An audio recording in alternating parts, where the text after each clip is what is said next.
সুপ্রিয় শিক্ষার্থীবৃন্দ, কেমন আছো সবাই? আশা করছি খুবই ভালো আছো। উপায় ইংলিশ একাডেমির পক্ষ থেকে সবাইকে আবারও শুভেচ্ছা। আজকে আমি নারেশন থেকে অপারেটিভ সেন্টেন্সকে কিভাবে ডাইরেক্ট থেকে ইনডাইরেক্ট নারেশনে রূপান্তরিত করা যায় সে বিষয়ে আলোচনা করব। তো শিক্ষার্থীবৃন্দ, আর কথা না বাড়িয়ে আমি মূল টপিকসে ফিরে যাচ্ছি। আমরা জানি যে অপারেটিভ সেন্টেন্স বলতে বোঝায় যে সেন্টেন্স দ্বারা মনের ইচ্ছা, আকাঙ্ক্ষা ইত্যাদি বোঝাবে, সেটাই হচ্ছে অপারেটিভ সেন্টেন্স। এখন অপারেটিভ সেন্টেন্সটাকে চেনার আরেকটু উপায় আছে, সেটা হচ্ছে সেন্টেন্সটা কিন্তু মে দিয়ে শুরু হবে। যেমন may you live long, may you be happy, may you get GPA 5, এগুলো থাকে। আবার অনেক সময় হ্যাপি বার্থডে থাকতে পারে, গুড মর্নিং থাকতে পারে। এইভাবে আমরা শিখবো। এখন এই অপারেটিভ সেন্টেন্সটাকে কিভাবে আমরা রিপোর্টিং ভার্ব পরিবর্তন করব বা কম আউটে কি হবে তার বিস্তারিত আমি এখানে লিখে রেখেছি। এখানে সেই টু উঠে যদি রিপোর্টেড স্পিচে প্রার্থনা বোঝায়, সৃষ্টিকর্তার নিকট যদি কোনো প্রার্থনা বোঝায়, সেটাকে আমরা বলবো, সেটাকে আমরা প্রেয়ার দিয়ে করবো। আর যদি নিজের ইচ্ছা বোঝায়, সেটাকে কিন্তু আমরা উইশ দিয়ে বলবো। এখন এই উইশটা কোথায় বসাবে? গুড মর্নিং যদি কাউকে উইশ করা হয়, গুড মর্নিং বা হ্যাপি বার্থডে, গুড ডে, এগুলোকে ক্ষেত্রে আমরা উইশ বসাবো। আর যদি কোনো বিদায় জানানোর ক্ষেত্রে যদি থাকে গুড বাই বা ফেয়ারওয়েল, অথবা থাকতে পারে গুড নাইট, এক্ষেত্রে কিন্তু আমরা বিদায় জানানোর ক্ষেত্রে আমরা জানি যে বেড। আর মেযুক্ত সেন্টেন্স যেগুলো থাকবে আমাদের, সেটাকে কিন্তু আমরা সেই টু উঠে পেরেড বসানোর পরে এখন আমরা কমা এবং ইনভার্টেড কমার উপরে কি সেটাকে কিন্তু আমরা দ্যাট বসাবো। দেন সাবজেক্টটাকে আমরা আইডেন্টিফাই করে সেটা প্রোনাউনটাকে চেঞ্জ করব।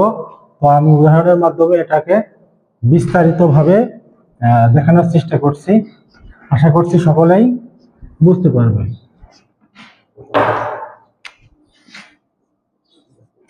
এক নম্বরে যদি আমি লিখি father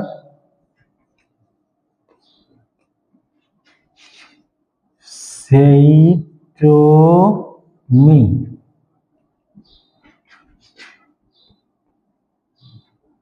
may you live long,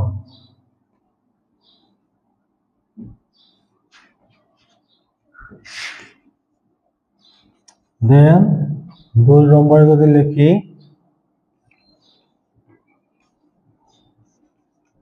mother said to me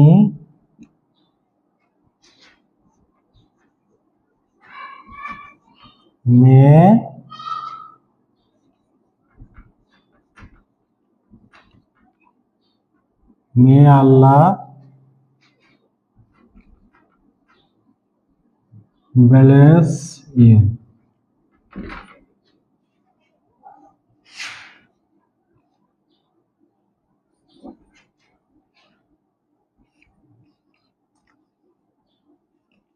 3 নম্বরে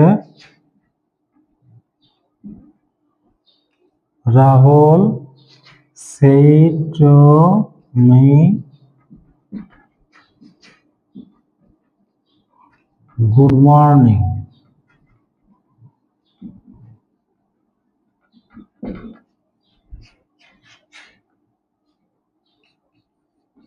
Then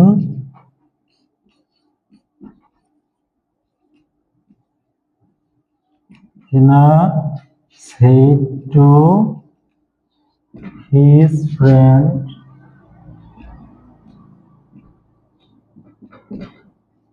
his friends good bye. এই সেন্টেন্সগুলোকে যদি আমরা ডাইরেক্ট থেকে ইনডাইরেক্টে রূপান্তরিত করি তাহলে কি হবে?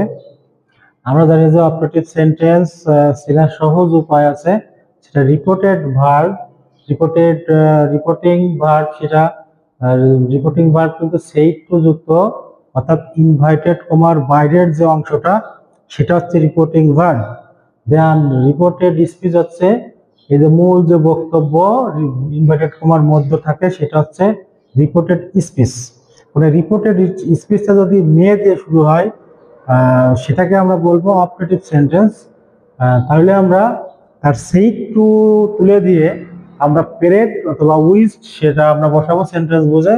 এখানে আমরা প্রথম সেন্টেন্সে যদি যাই, father said to me may you live long, father বললো তুমি দীর্ঘজীবী হও।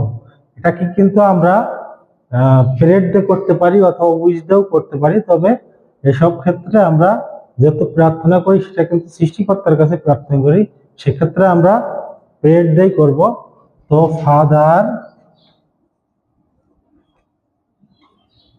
ফাদার প্রেড, এটাকে কিন্তু অবজেক্ট লেখা লাগবে না।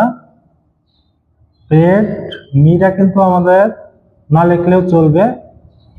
এটা কিন্তু আমরা কমাটা ওঠানোর জন্য একটা দ্যাট লিখবো। দ্যাট লেখার পরে এখানে কিন্তু আমাদের সাবজেক্টের একটা পরিবর্তন করতে হবে। এখানে আমাদের যেহেতু সেকেন্ড পার্সন আছে, সেকেন্ড পার্সন থাকলে আমরা জানি যে রিপোর্টিং ভার্বের অবজেক্ট লিখতে হয়। এটা কিন্তু যদি আমরা সাবজেক্ট ধরি এটাকে কিন্তু অবজেক্ট, তাইলে সেকেন্ড পার্সন যদি থাকে তাইলে মির যে সাবজেক্ট সেটা কিন্তু আমাদের লিখতে হবে। তো এখানে আমরা মির সাবজেক্টটাকে আমরা জানি আই, দেন এই মেয়েটাকে আমরা চেঞ্জ করে এটাকে আমরা লিখব might, I might, then verb live long. তাহলে কিন্তু আমাদের অপারেটিভ সেন্টেন্সের ডাইরেক্ট থেকে ইনডাইরেক্ট নেশন হয়ে গেল। এটাও কিন্তু আমরা সেই টু উঠে মাদার ফ্রেড,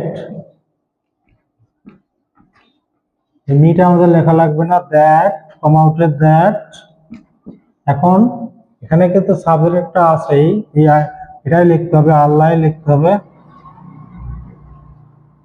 মে থাকলে চেঞ্জ হয়ে মাইট, দেন বাকি অংশটা লিখে দিতে ভার্ব ব্লেস, এইটাকে কিন্তু চেঞ্জ করতে হবে। এটা আমরা জানি যে এটা সেকেন্ড পার্সন আছে এবং অবজেক্ট আকারে সেকেন্ড পার্সন থাকলে আমাদের এখানে রিপোর্টিং ভার্বের আমরা যদি এটা সাবজেক্ট ধরি এটা অবজেক্ট ধরি, যদি এখানে সেকেন্ড পার্সন থাকে তাহলে আমাদের এই অবজেক্টটাকেই এই অবজেক্টের অবজেক্টিভ কেসটাকে আমাকে বোঝাতে হবে।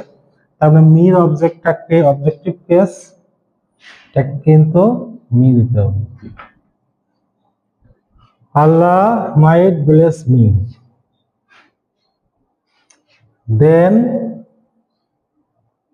গুড মর্নিং যুক্ত অপারেটিভ সেন্টেন্সটাকে যদি আমরা ডাইরেক্ট থেকে ইনডাইরেক্ট নেশন করি সেক্ষেত্রে কি হবে? সেক্ষেত্রে ভয় পাওয়ার কিছু নাই, এখানে শুধুমাত্র সেই টু তুলে দিয়ে উইস্ট দিতে হবে। উইস্ট মনে রাখতে হবে, রাহুল উইস্ট, দেন অবজেক্টটা লিখে দেব মি, এর কিন্তু কমা এবং ইনভার্টেড কমা এমনিতেই উঠে যাবে, আর কিছু দেওয়া লাগবে না। গুড মর্নিং,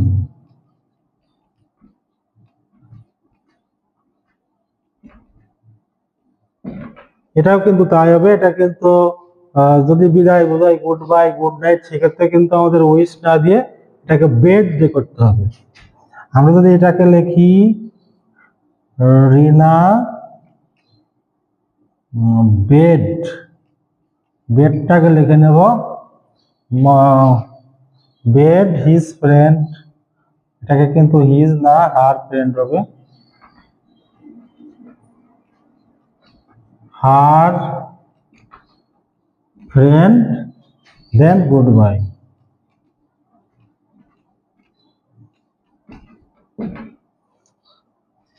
আশা করছি খুব সহজেই বুঝতে পেরেছো। তো পরবর্তী ক্লাসে আমি ন্যারেশনের অন্য একটা টপিক নিয়ে আলোচনা করব। তখন সবাই সুস্থ থাকো, ভালো থাকো, ধন্যবাদ সবাইকে।